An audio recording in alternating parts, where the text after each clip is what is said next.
8वीं कक्षा में आप सबका स्वागत है। आशा करती हूँ बच्चे आप सब लोग कुशल मंगल होंगे। तो आज का हमारा विषय है समाचार पत्र की आत्मकथा। तो मैं आपसे एक पहेली पूछूंगी। देखिए मैं पढ़ती हूँ, जरा ध्यान से सुनिए। मेरे अंदर बहुत सारा पानी भरा हुआ है। ज्यादातर लोग मेरा पानी पीना पसंद नहीं करते हैं क्योंकि मेरा पानी खारा है और मैं बहुत गहरा हूँ। मेरी लंबाई और चौड़ाई बहुत होती है। मैं 2 देशों के बीच में या राज्यों के बीच में व्यापार करने का सहयोग प्रदान करता हूँ और मेरे अंदर बहुत सारे मछली, बड़ी बड़ी मछलियाँ होती हैं। तो बच्चों बोलो ये कौन है? बूझो तो जानो। हाँ, मुझे पता चल गया, बहुत से बच्चों का उत्तर सही है और कुछ बच्चे जो हैं सोच रहे हैं, अर्थात ये बोलने वाला कौन है? सागर। तो सागर अपनी आत्मकथा कह रहा है यहाँ पर। तो आत्मकथा का मतलब क्या है? आत्मकथा का मतलब है स्वयं के बारे में जानकारी देना। तो चलिए हम पाठ शुरू करते हैं। समाचार आत्मकथा का अंग्रेजी में अर्थ है ऑटोबायोग्राफी। तो आज का पाठ हम शुरू करते हैं। समाचार पत्र की आत्मकथा ये संकलित है। संकलित का अर्थ क्या है? इकट्ठा किया गया, संग्रह किया गया। मतलब इसमें कोई लेखक या कवि ने कुछ नहीं लिखा है, ये इकट्ठा करके जो है आप तक पाठ के रूप में पहुंचाया गया है। तो रोज सवेरे घर में आओ, देश विदेश की खबरें सुनाओ, जमीन आसमान की बातें बताओ। जानते हो मैं कौन हूँ? हाँ, मैं समाचार पत्र हूँ। याद आया आपको? मैं ही हूँ समाचार पत्र। सुबह होते ही मैं हर घर में दिखाई देता हूँ।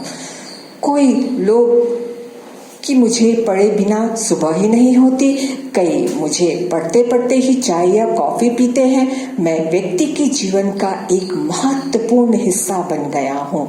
मैं मनुष्य को उनके अपने घर बैठे बैठे सारे विश्व की जानकारी देता हूँ।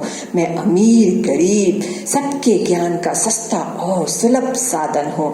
बिल्कुल सही बच्चों, आपने अपने घर में अपने माता पिता या दादा दादी को देखा होगा, सुबह सवेरे जब पेपर आता है तो सबसे पहले पेपर हाथ में पकड़ते हैं और न्यूज़पेपर पढ़ते पढ़ते वो चाय या कॉफी पीते हैं। जी स्वाभाविक सबके घर में है। आजकल इंटरनेट की वजह से जो है बहुत से कम लोगों ने न्यूज़पेपर लेना मतलब बंद कर दिया लगभग। तो यहाँ पे सॉरी बच्चों, ये इंटरनेट के ज़माने में आजकल समाचार पत्र लेना लोगों ने थोड़ा कम कर दिया है। यहाँ पर मैं अमीर गरीब सबके ज्ञान का सस्ता और सुलभ साधन हूँ। बिल्कुल सही। इस अखबार को या फिर समाचार पत्र को हर कोई खरीद सकता है और सीधे आपके घर में बड़े आसानी से पहुँच सकता है। प्राचीन काल में राजा महाराजा कबूतरों के द्वारा संदेश भेजा करते थे। देखिए प्राचीन काल में एशियन टाइम्स, तो पुराने जमाने में क्या करते थे? वो कबूतरों द्वारा संदेश भेजा करते थे। आपने गौर किया होगा, आपने पढ़ा भी होगा आपके इतिहास में। तो संदेश वाहक भी संदेश लेकर जाते थे। संदेश वाहक यानी मैसेंजर, एक मैसेज ले जाने वाले व्यक्ति को संदेश वाहक कहा जाता है। आज समाचार पहुंचाने के कई साधन बने हैं। साधन का अर्थ क्या है? रिसोर्सेस। तो जिनमें रेडियो, टेलीफोन, दूरदर्शन, कंप्यूटर आदि मेरे साथी हैं। तो समाचार पत्र यहाँ पे क्या बोल रहे हैं? मैंने कई बहुत सारे रिसोर्सेस हैं, लेकिन इसके साथ मेरे साथी कौन कौन है? यहाँ पर इन्होंने कहा रेडियो, टेलीफोन, दूरदर्शन, कंप्यूटर आदि मेरे साथी हैं। तो रेडियो जैसे साधनों से समाचार केवल सुना जा सकता है। दूरदर्शन जैसे साधनों के द्वारा सुनने के साथ साथ घटनाओं को देखा जा सकता है। तो देखिए यहाँ पर इन्होंने इनका साधन बताया। पहले रेडियो में हम सिर्फ सुन सकते हैं। दूरदर्शन में हम चित्र यानी चित्र को देख सकते हैं, चाहे वो स्थिर हो या फिर मतलब चाहे वो घूमता हुआ हो। बच्चों देखिए इस चित्र में ये रेडियो है, ये जो है आपके पास कंप्यूटर है और ये जो है मोबाइल है।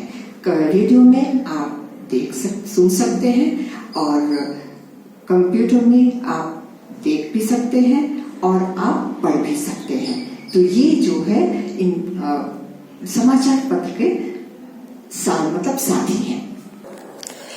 लेकिन इन सभी में से मैं सरल और मितव्ययी साधन हूँ और लोगों तक तरह तरह के समाचार पहुंचाता हूँ।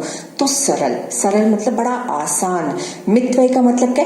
कम खर्च। बिल्कुल सही, बहुत कम खर्च है न्यूज़पेपर का और समाचार पत्र का, तो बड़ा एकदम अच्छा साधन हूँ मैं आप सबके घर तक पहुंचने का और लोगों तक तरह तरह के समाचार पहुंचाता हूँ। अच्छा, भारतवर्ष में पहले मैं अंग्रेजी में बंगाल गैजेट नाम से सन 1780 में प्रकाशित हुआ। तो यहाँ पे क्या बोल रहे हैं? अंग्रेजी में समाचार पत्र का नाम जो था वो बंगाल गैजेट, वो कौन से सन में? 1780 में प्रकाशित हुआ। और हिंदी में उत्तनमर्तन नाम से और कन्नड़ में मंगलुरु समाचार के रूप में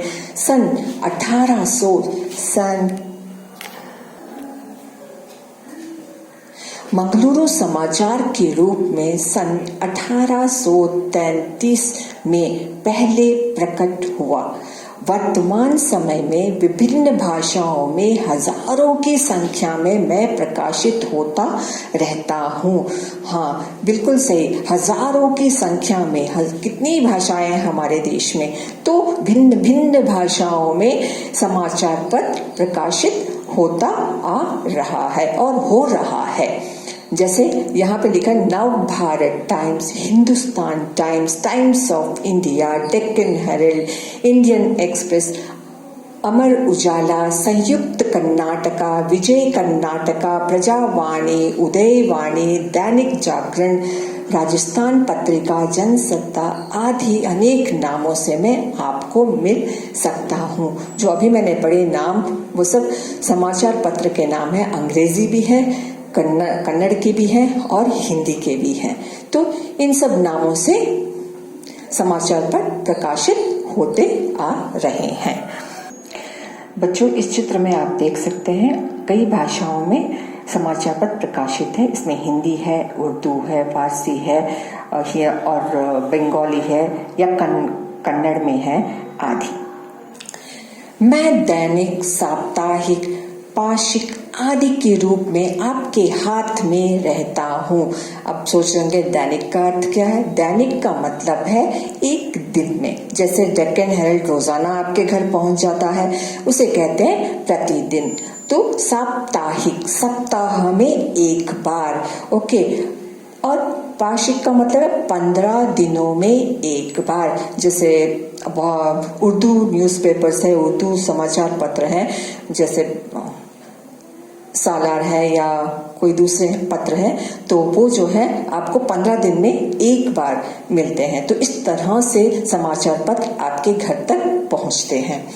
विषय की दृष्टि से मुझे सामाजिक, धार्मिक, साहित्यिक, आर्थिक, सांस्कृतिक, मनोरंजक आदि वर्गों में विभाजित किया जाता है।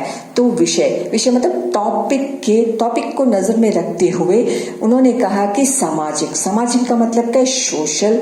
धार्मिक का मतलब क्या हुआ आपका? जैसे धर्म से संबंधित। और जो साहित्यिक का मतलब क्या? लिटरेचर।